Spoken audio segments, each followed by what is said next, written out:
Alright, I decided not to go for a walk. It's still like right after I finished the previous episode. But yeah, welcome back to the new account experience. This is episode number 21.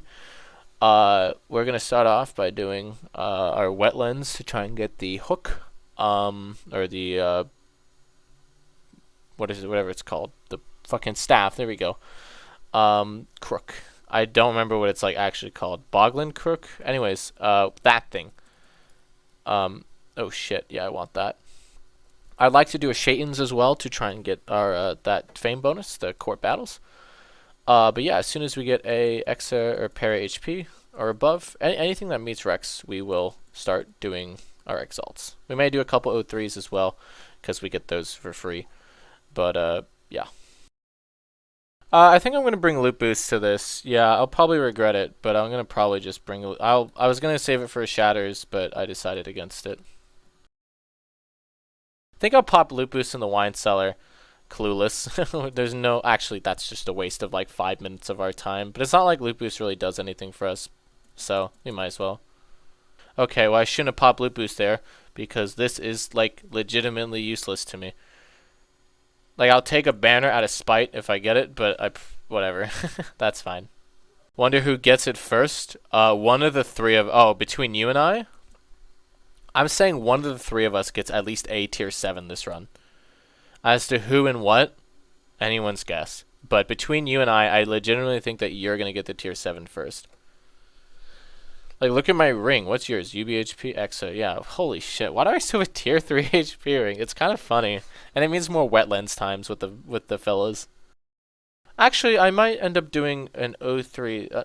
I might have this be... That's unfortunate tower time. I might have this be the O3 guide episode. I've been kind of putting it off for a while, doing these guide episodes, but they don't take, the problem is like for Shatters in particular, it was right in the middle of the event when I had the idea, and like they're all lesser health keys, which means you're not going to really be able to say much because a lot of things die pretty quickly.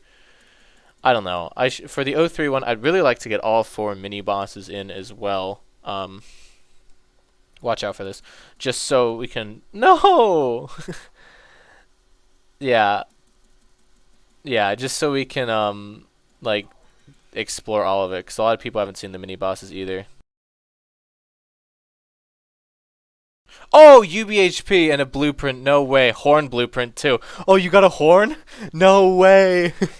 Oh, Kyogre's death was so good for both of us. And another Majesty. Oh man, I feel terrible for them, but that was heat for you and I. Let me go pop the cult chest real quick. I guess we're good to do Shatters then. And I get a blue bag and nothing. Okay, that's fine. Alright, reevaluated. There's a Shatters up. It'll just be the Shatters video. We'll see if we get anybody like worse salt here. Alright, so we're first loading into the Shatters. And you have this little spawn area. There's a direction up, a direction right, and a direction left. That means that it's a church map. There's 3 different map types for this first area of the Shatters. This explanation might be a bit screwy, just in advance. This is the first time I've ever really had to explain the Shatters to anybody. But we have one of our 3 like map generations. You can find them online in guides. The other 2 are the forest and the swamp. It's all about where the idol is and what kind of structures you get. For this one, the idol, which is kind of like a spooky boy, is... Oh, void. Okay, interesting. Is in top right. The idol is essentially the Shatters version of the Spectral Sentry from the Lost Halls. It is an invulnerable enemy for all intents and purposes, not including hard mode, that basically chases you down, but it is confined to a specific area per map. Yeah, so for church, it's top right. For the swamp, it's bottom left, and for the forest, it is top left. The forest map, you can tell from the spawn because there is like a reverse L, so there is no left there, and the swamp has 2 diagonal paths there. Like, you'll know it when you see it. If you like, once you start seeing like a few of them, you can start recognizing them on sight. Anyways, so there was a little monument here and down here, and we have to, in this first area, kill 8 of them. As you can see, we've killed 5. Once you've killed 7, the 8th one shows up as a purple dot on the map. Let's see if we can find one here that isn't destroyed, preferably. Again, this is my first time ever explaining this completely to anybody, so bear with me here. I promise for 03 it'll be a lot easier. We had mentioned this, like, there is only so much that I know about certain things, especially shit like the fungal cavern, which may not get an explanation at all because I'm worried I will, like, say something wrong. Anyways, there is the 7th one down there. It's a little island thing down there. When you destroy all 8 of them, these little generators that you find turn into portals. You're going to see the spread of blue dots on the map in a couple seconds whenever he gets rid of that one. Eventually. Sometimes it takes a bit because he's HP scaling. No mods, right? Okay. Right.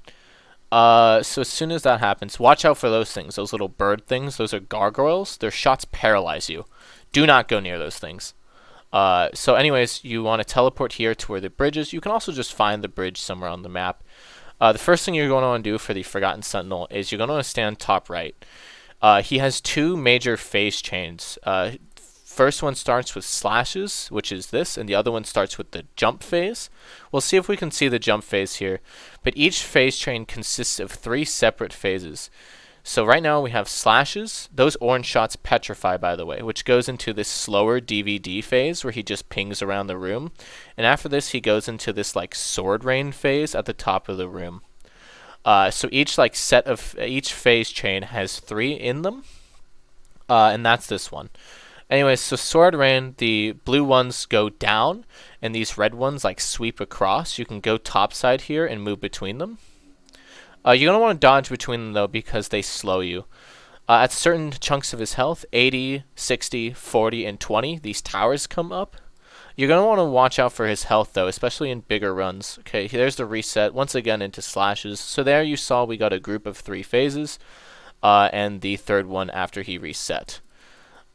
So at half health here, we may stop shooting. I think we're going to keep going through because... No? Okay, interesting. So there's our 3rd tower. Past the 3rd tower, he can go into his rage phase. So when you people say... Hello. When you see people saying stop in chat, he can't go into rage in the middle of a phase chain. So past 40% health, he can enter rage, but because we're in slashes at top there, he has to go through DVDs in this sword rain phase first before he can enter rage. So you can theoretically skip rage if you go from like 40% to the 0 in a single group of 3 phases. Anyways, your screen is going to darken like this, and ideally you have a dragger for this. Ericol is up there, thank you. So he's going to do 5 of these little slashes, and then he's going to jump. And when he jumps, he'll land into this slam of like these petrify shots. Those are going to get you killed. Like, you need to dodge those.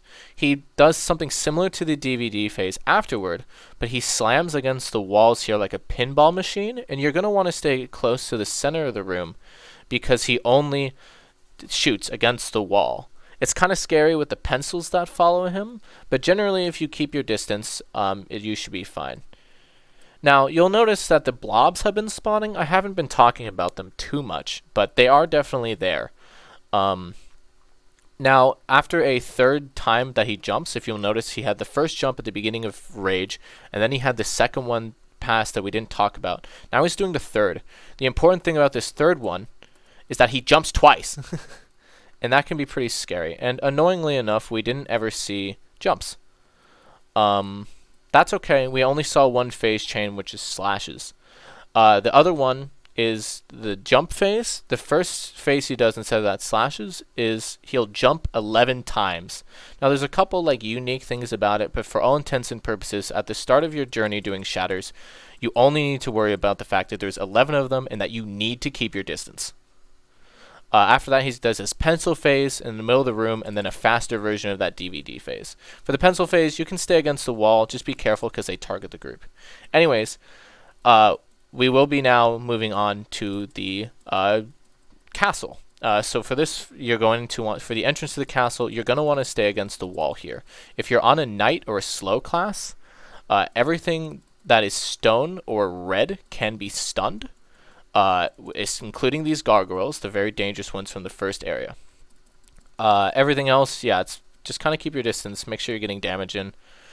Right. Let's make our way up the wall here before we get rolled. I kind of want to kill this thing, chance at the armor. Everything here can drop white bags, by the way. So if you see me like going towards specific minions, that's why.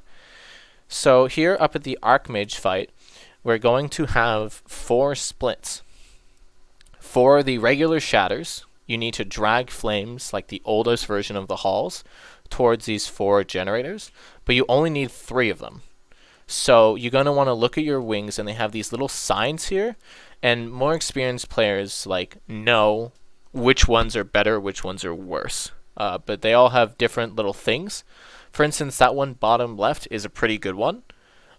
Seems like the majority of us are going up towards the armory, which is fine. Or living quarters. I don't really remember which is which. They're not terrible, either of them.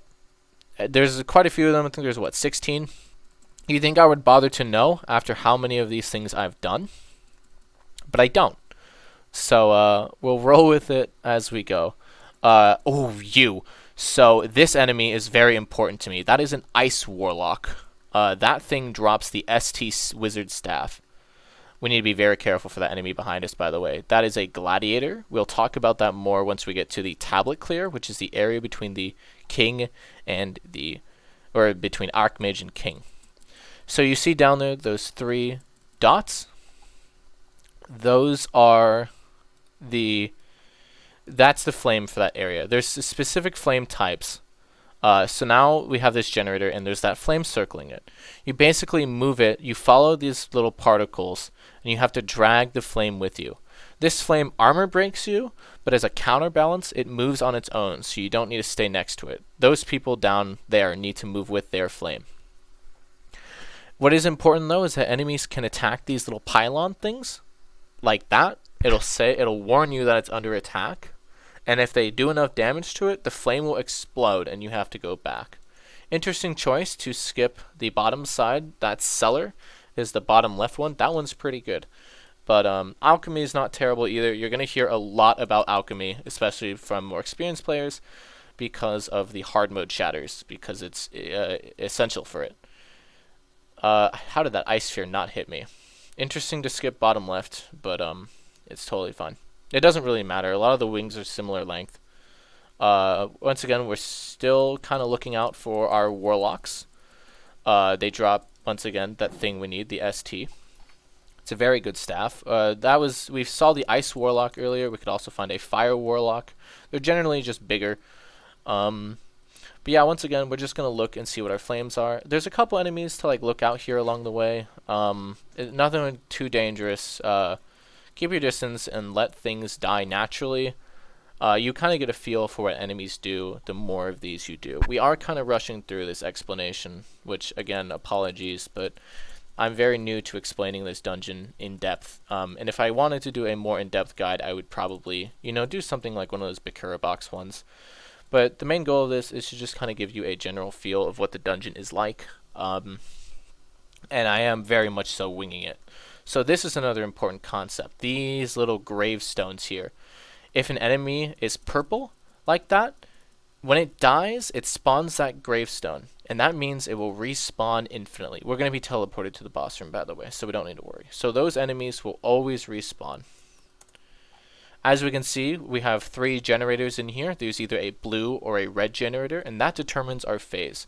Right now, we have 3 blue generators, which means we're getting an ice nuke. There are 2 majority phases and 2 nuke phases. This is one of them. He throws around ice spheres. Just kind of watch out. Their shots do over 200 damage, so you're going to want to keep your distance. Nope, 187. There's not a lot to learn from it. So this is a blue majority. So there are 2 of each type. So we just saw a nuke and a majority. So we saw 1 type of nuke and now 1 type of majority where these portals rotate. Do not sit on those. You will die. That means that now fire majority, once again, 1 type of majority. We can now stay against the wall for this phase. This is a bit of a leech phase. So an important thing about there only being one of each is that the same phase can't happen twice. So the next time we get a fire majority, it's going to be the other one. It cannot be this. So once you know what one phase is, you know what to expect when the next one comes. So if we get another fire majority, we'll know what will happen. Like this. Okay, so this is the other one, where you want to stay as close to him as you can around this area right here. And you're going to want to rotate clockwise. These bombs are pretty dangerous, but the shots from him sicken you, so be careful. Now that we've hit about 60% health, we're going to be sickened, and we're going to lock a generator. From now on, every single phase, that will be a fire phase. So that will always contribute a majority. So we can no longer get an ice nuke, because we can't get a 3-3 ice. Anyways, once again, as you can see, another majority. This coincidentally has to be a majority because the phase after you lock a generator like that is always the same. So the important thing now is we don't directly damage him. After you lock in one generator, now you have to focus the bird. Now that after this phase, we will lock a second one, and we have a fire nuke. This one is a bit more dangerous. These walls do about 120 armor pierce, and you basically just want to do this figure 8 pattern, or this oval pattern between them.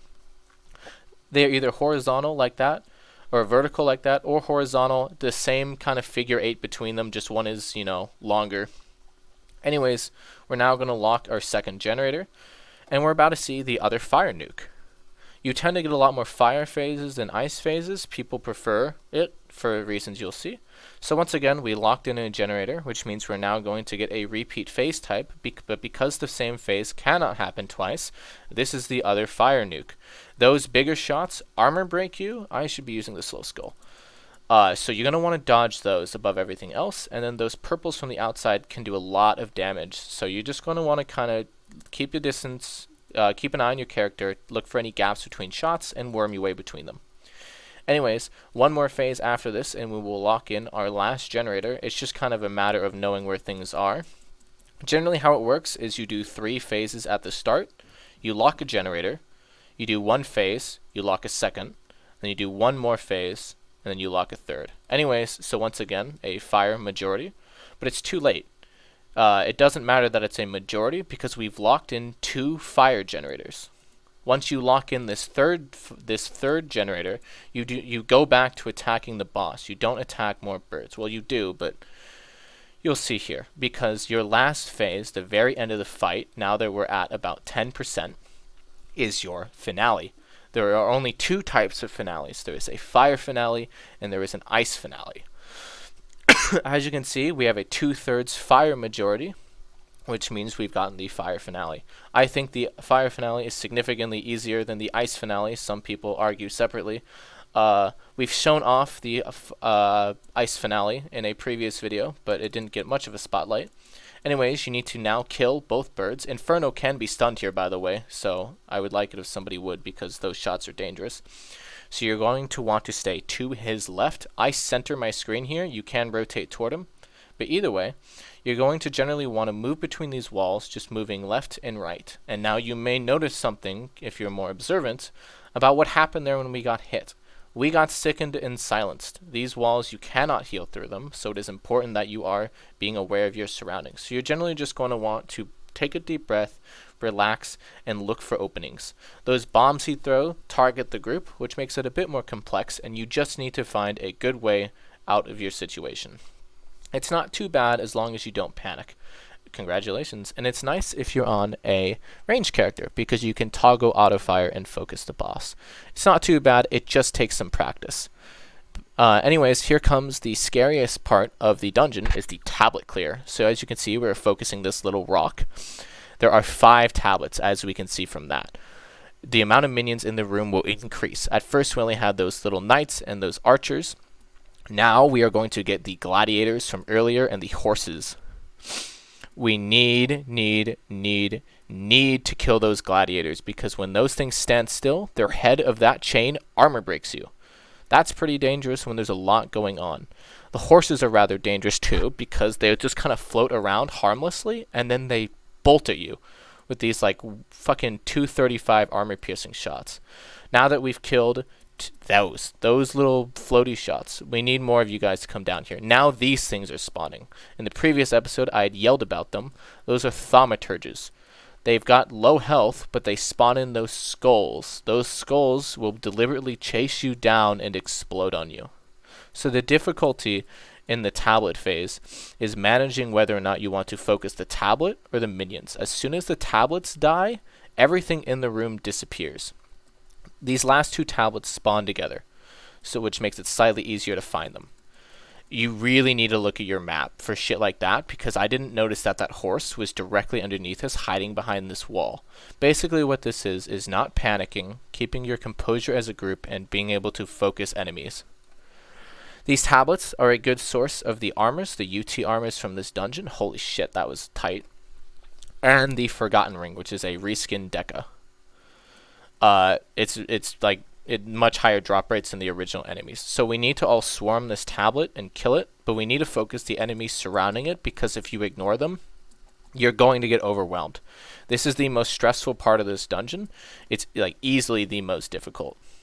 There are clean ones, but sometimes it's extraordinarily scary, and nothing, of course. So King works through a variety of different floor plans. We're going to go top left for our pet at first, and I'm going to tell you now the pre-accursed, which is the first half of his health bar, is infinitely harder than the second half. Stay out of the middle of the room at the beginning of it, and at the beginning of every single phase, he will start out without a crystal in his hand on a set path, like how he is there.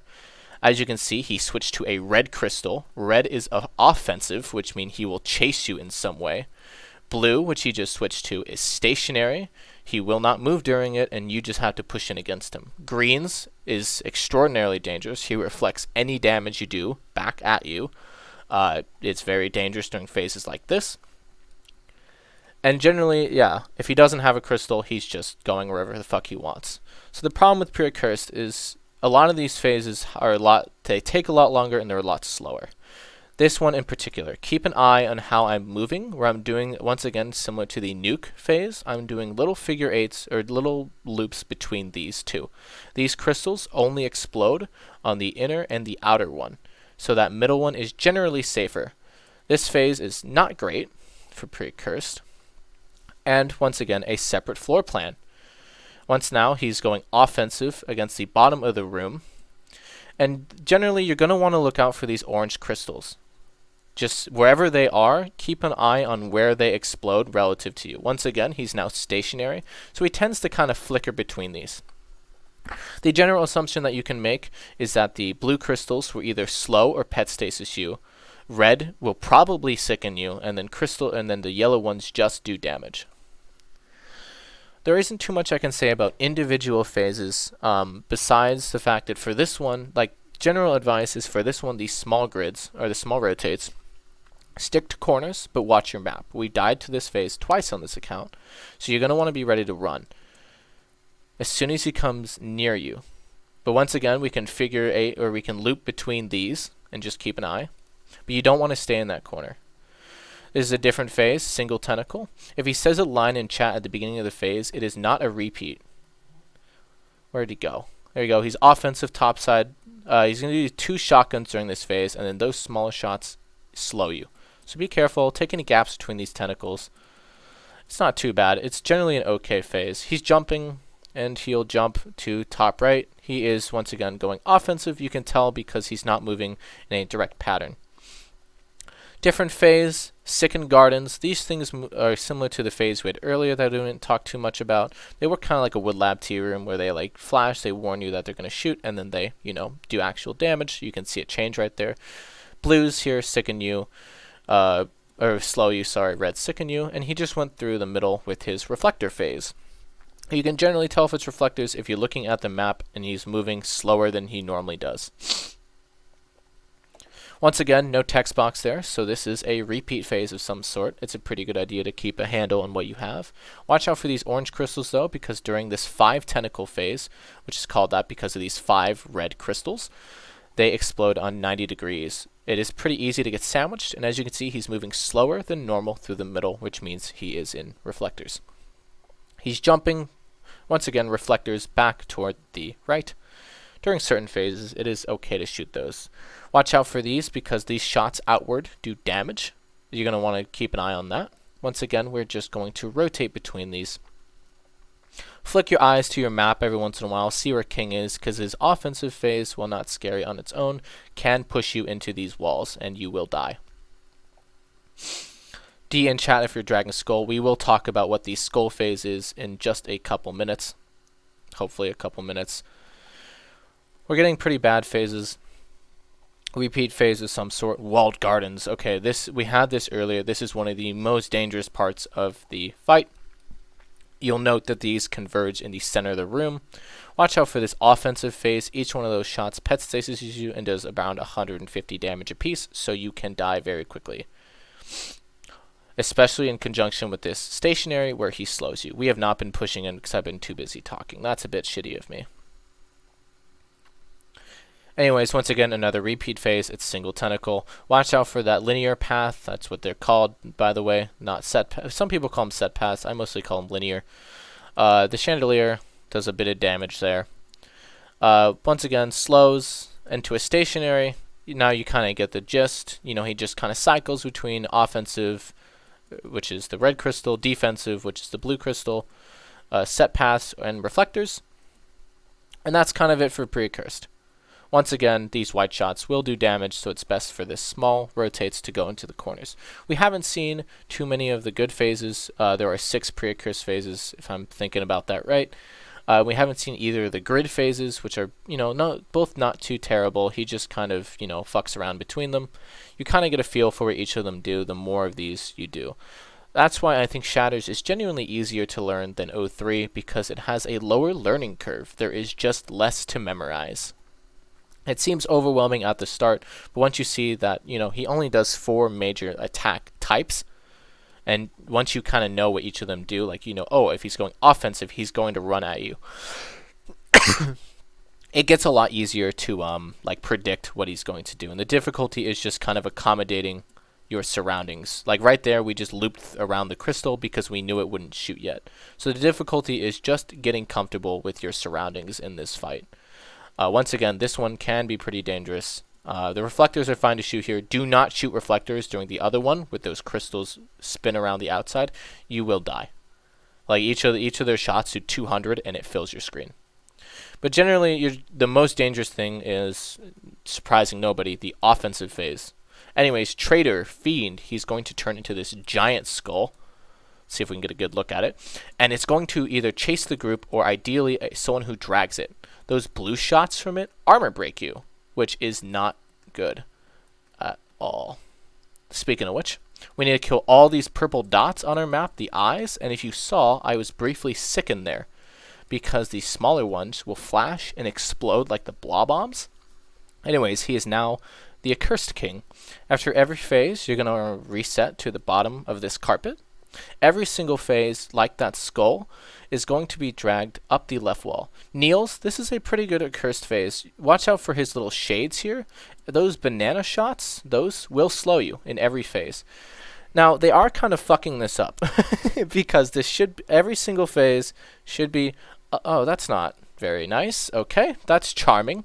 I don't really like a lot of Shatters raid leaders because generally a lot of them have that air to them. It is not great to, you know, do that, but still. Anyways, there's shotguns from that do a lot of damage, but we did a pretty handsome amount of his health. Failed nothing. This is one of his nastier phases. This is his reflectors phase.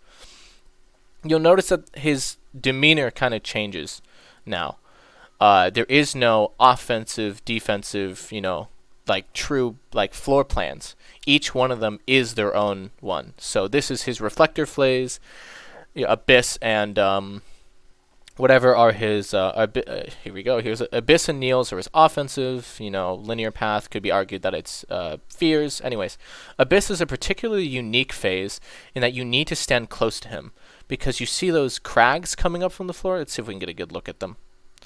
Their top right there, they make this little triangle phase. They target the group like that. So you need to stay close to him so that by the time they land on you, they're past you. His blue shots there will quiet you, and these little ones converge in the middle.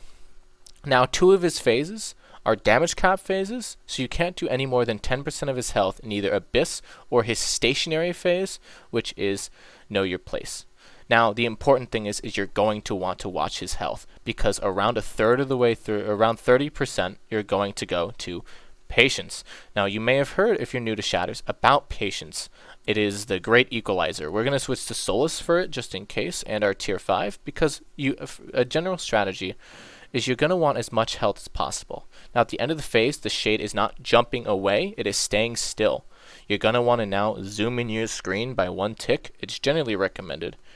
And here we go. So how this works is you drag the shade from one corner to another. These small reds will bleed you. Big reds will curse. And you're going to want to dodge by making small taps. Not concise movements, but smaller little taps, because it allows you more control. As you can see, we very finely threaded that needle. Now, we almost had a nasty thing happen. We almost got sandwiched by 2 shades there, but someone dragged it away. So generally, you're going to want to drag it one way, the other, and then back one more time. So it's 3 different times like that. The blue shots just do flat damage, by the way. So here we have our stationary phase. Now, the important thing about this is that the outer tentacle, that blue one there, will armor break you. So you're going to want to make sure that you're taking any gaps available in it. These small reds will curse you, big blues will quiet. Now, see, the problem with Patience is, as you saw, I was very relaxed during it. I'm talking through it. It's going to be obvious. I've done a lot of these. I'm very comfortable with it. So, but the best advice I can give is to keep your head steady, make small, concise movements, and then dodge reds over everything else, especially from the shades. Anyways, Guitar Hero, we're going to want to stay underneath him. I zoom my screen in by a tick for this just so I can see these shots from him. You need to stay on this green carpet and dodge between these. Those ball shots that the shades are shooting, they curse you, so you're going to want to make sure that you're keeping your distance from those. Shots from King will silence you. And generally, for a sample run, we're doing okay. That's the best I can really do without giving a concise guide. I'm just trying to give like a sample run of what a Shatters will typically look like. It's a bit of a shame we didn't see jumps and we didn't see too many of like the nukes, but holistically, I'd like to think that this is like a pretty decent guide to what a general run looks like, because this is a pretty average Shatters run, I would say. Anyways, no text box in the corner, which means we once again got a repeat phase, which happens to be the first accursed phase we got, Kneels. Once again, these shots do quite a bit of damage from the King, so you're going to want to keep your distance, and he dies at 1 health. If you'd like a more like formal and official guide to the Shatters, I'd be happy to eventually make one. I would have to maybe write a script for it or something, which I don't really like doing. But for an improvised explanation, I know I definitely left quite a bit out, but it feels okay. If you have any questions, I'll do my best to answer them in the comments. And yeah, blue bag. Ooh, not blue bag. Okay. That's disappointing. That could have been crazy. Sorry, Will. Yeah. I know. Anyways, so an interesting thing about these Shatters is, as opposed to O3, for every 1 complete, you get 1 Exalt from the Archmage and 1 Exalt from the King. King is the only source of the tier 14 sub-weapons, so it's a good way to, go for that. Running a bit low on fame. But, yeah, in terms of a formal Shatters guide, not terrible. Definitely could have been better, but this is my first time ever doing this, so yeah. Once again, any questions you may have, I'll do my best to answer them. There are probably people a lot more knowledgeable than me on certain topics. I'll make a formal guide if it's like a very strong request, but that's generally how the Shatters will go. It's just about keeping your head and paying attention to your surroundings, mapping out any escape routes you may need, and knowing what the pre-accursed floor plans are. Archmage, once again, is a very easy fight to learn because there is so little to learn. And in that run alone, we saw the majority of his phases that you're expected to see. You're generally going to see a lot more fire than ice phases, and we saw one of our ice majorities. Generally, we had talked about like how my general disapproval of Discord runs. I don't like them. But if you are the type who wants to hear people give call outs and explain what to do for phases, by all means, join the public Shatters Discord. I lead runs there. They're not the best just because I'm pretty lazy, to be honest. It's not nearly as thorough, but it like can't be. I don't have time like during a run to sit there and be like, this is what you do for this and that. But yeah, it's not terrible. They're fine, and there are people way better than me there, way more talented, way smarter than me, who also lead. But thank you guys for coming. Hope this was at the very least informative. Good episode. We got a UBHP, and we could have gotten a Spellblade, which I would kill for. But yeah, I'll see you all later.